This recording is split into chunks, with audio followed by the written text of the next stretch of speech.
Hello, I'm Mantastic'c and Fantastic, and today I want to talk about the Deadly Sin Dragons and Key Heroes events, which has just returned to North America. So, as you can tell by the image on my right-hand side, it's not a good event to roll in, despite the fact that the rolling rates are actually pretty good. When you really break it down, there's a 40.5% chance of getting an event card, which is great for these styles of events which are lumped in with the regular reg machine because there's so many junk cards otherwise available. And then on top of that, there's a 10.5% chance for any 6 or 7 star Godfest exclusive, which brings the total goodies, so to speak, to 51%. Now, unfortunately, this 51% isn't all made equal. In all honesty, all the event cards are just underwhelming. Like, you could roll them, and with the exception of Sloth, I feel like you'd get them and be like, oh, cool. But, like, they don't have that much usage. And while that is disappointing, it's not necessarily a bad thing because we don't have to worry about FOMO or the fear of missing out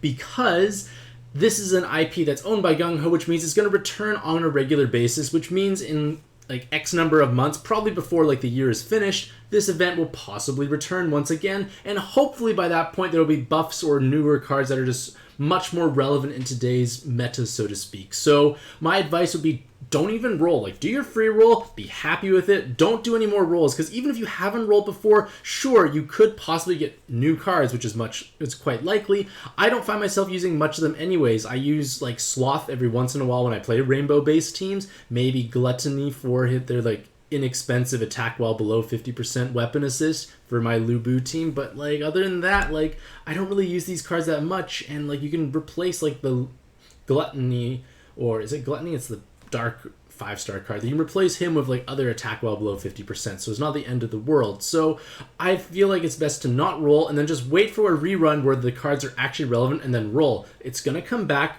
Don't worry, don't fret about it too much. So yeah, do your free roll, and this is what Sloth looks like and why he's so relevant at this point in time. So Sloth Dragon has 4 skill boosts. They have skill charge and a 10 combo awakening, but the attack stat is quite low, and even when they get the 5 attribute super awakening, the damage is still on the lower end for sure, just because the attack stat is much lower than what we're regularly used to. But with their skill charge and a 12-turn cooldown, which is now effectively 6 turns, you have a full cleric. You can remove all bind, awoken bind, unmatchable, unlock the board, and create at least 3 of every single color and heart orb. So it's a powerful cleric in this rainbow-based meta, and due to the fact that they have devil, dragon, healer typing, they can be used across a wide variety of teams. So having a Sloth gives you much more flexibility for sure. But at the same time, I feel like there's only truly great card at this exact moment to roll in terms of usage, and you can just roll him possibly in the future when hopefully cards have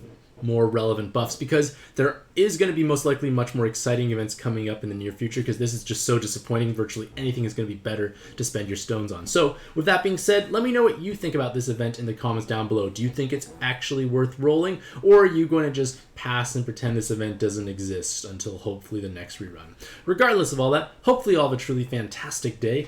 I wish you the best luck in your own pad adventures, and happy puzzling.